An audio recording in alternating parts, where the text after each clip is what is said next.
খুব ভোরবেলা মোরগ ডেকে উঠল। প্রচণ্ড দেখেন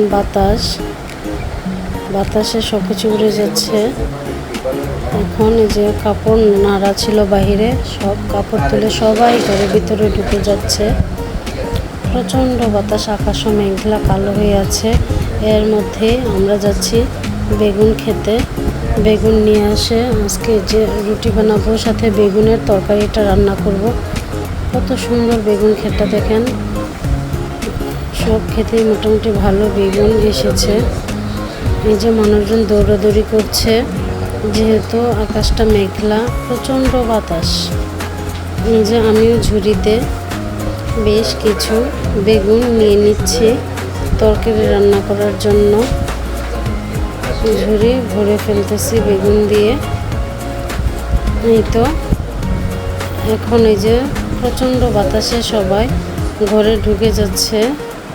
বাতাসে গাছ ভেঙে যাচ্ছে। প্রচণ্ড বেগুন ক্ষেত দেখেন কি অবস্থা। আমাদেরও চতুর্দিকে প্রচণ্ড ধুলোবালি। এই যে বজ্রপাত হচ্ছে। আমরা এরই মাঝে তাড়াতাড়ি করে যাওয়ার পথে আবার বৃষ্টি নেমে গেল। কি আর করার, দেখেন বৃষ্টিতে বেগুন গাছগুলো কত সুন্দর লাগছিল। কাদা হয়ে গেছে চতুর্দিকে। আমরা ঘরে আসলাম, বাহিরে প্রচণ্ড বৃষ্টি। 2 খাঁচি বেগুন রেখে আমরা প্রথমে টাওয়াল দিয়ে শরীর মুছে নিলাম। এখন যে বেগুনগুলো ভালোভাবে পানি দিয়ে ধুয়ে নিচ্ছি, যেহেতু বৃষ্টির ওখানে কাদা ছিল, কাদা লেগে গেছে। বেগুনগুলো আমি এখন সুন্দর করে একটা টাওয়াল দিয়ে মুছে নিচ্ছি। সবগুলো বেগুন এখন আমি একটা কাঁটা চামচের সাহায্যে একটু ভিতর দিকে একটু করে দিলাম, যেন ভিতর দিক দিয়েও বেগুনটা সুন্দর করে পোড়া হয়ে যায়। আস্তে আস্তে সবগুলো বেগুন আমি পুড়ে নিচ্ছি। এই যে দেখেন কীভাবে আমি পুড়ে নিচ্ছি। সবগুলো বেগুন পোড়া হওয়ার পর আমি বেগুনগুলো ছেলে নেব। আর যে তরকারি রান্না করার জন্য মরিচ, হলুদ, টমেটো সব কিছু নিয়েছি। একে একে সবগুলো বেগুন আমি প্রথমে সুন্দর করে ছিলে নিচ্ছি, যেন একটু খোসাও না থাকে। সবগুলো বেগুন ছিলে নেওয়ার পর আমি বেগুনগুলো একটা চামচের সাহায্যে, যেহেতু গরম সেজন্য আমি চামচের সাহায্যে বেগুনগুলো আমি চটকে নিচ্ছি।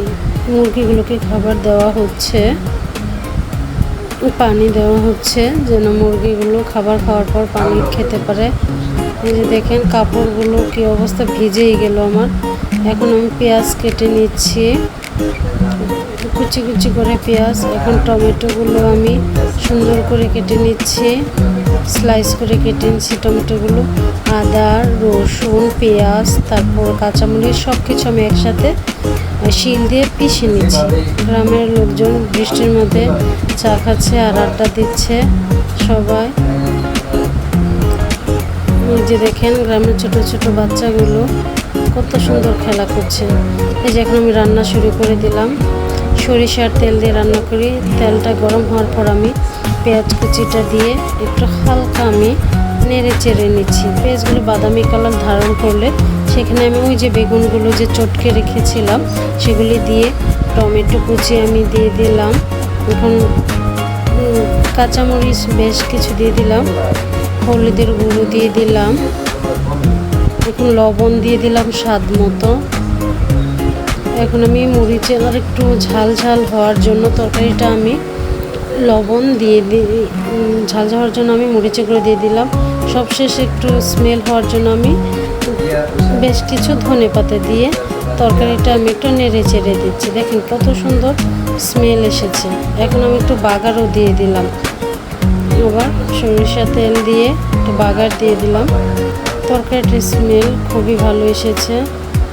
এই যে গ্রামের বউরা সবাই আমরা কুয়ো থেকে পানি নিয়েছি। এখন আমি যে রুটি বানাবো, আটার ডোটাকে আমি ছোট ছোট বলের মতো তৈরি করে সেগুলো দিয়ে আমি একটা একটা করে রুটি বেলে নিচ্ছি। রুটিগুলি গোল হয়েছে। এই যে এখন আমি এদিকে আবার আমের ম্যাঙ্গো জুস বানানো হবে, সেজন্য আমগুলো ছিলে নেওয়া হচ্ছে। আমগুলো ছোট ছোট পিস করে কেটে নিচ্ছে। কেটে নেওয়ার পর এখন আমি রুটিগুলো ছেঁকে নিচ্ছি। দেখেন রুটিগুলো কি সুন্দর ফুলে উঠেছে। প্রত্যেকটা রুটি এভাবে আমি আস্তে আস্তে করে ছেঁকে নেব। রুটিটা খুব সুন্দর ফুলে উঠেছে। দেখেন এপিট ওপিট আমি সুন্দর করে ছেঁকে সবগুলো রুটি এভাবে আমি ছেঁকে নিলাম। যে গ্রামের মানুষজন তরকারি নিয়ে বাসায় আসছে, আমি এখন এটা দই আর পাকা আম দিয়ে আমি এই যে চিনিও আমি এড করে নিচ্ছি, দুধ দিচ্ছি, সাথে পাকা আমগুলো আমি ঢেলে দিচ্ছি। এখন সবগুলো মিশ্রণ একত্রিত করে ম্যাঙ্গো জুস বানিয়ে নিব। এখানে অনেক পুষ্টিও পাওয়া যাবে। যে 2টা গ্লাসে সুন্দর করে আমি নিয়ে নিলাম ম্যাঙ্গো জুস, আরও হবে আমি ওটা রেখে দিলাম। এখন প্রতিটা রুটির উপরে আমি একটু করে ঘি ছড়িয়ে দিচ্ছি। এবং যে বেগুনের তরকারিটা রান্না করেছিলাম সেটা প্রথমে বাটিতে নিয়ে নিলাম, বেশ খানিকটা নিয়ে এই যে রুটিগুলো আমি সার্ভ করে দিচ্ছি। ম্যাঙ্গো জুসটা রেখে দেওয়া হলো। এখন ম্যাঙ্গো জুস, তারপর রুটি আর বেগুনের তরকারিটাতে খেতে বেশ মজা হয়েছে, খুবই ভালো লেগেছে খেতে, খুবই সুস্বাদু হয়েছে খাবারটি। এখন এই যে ম্যাঙ্গো জুসটা খেয়ে নিচ্ছি, খুবই ভালো লাগছে খেতে, পুষ্টিও পাওয়া যাচ্ছে। আমাদের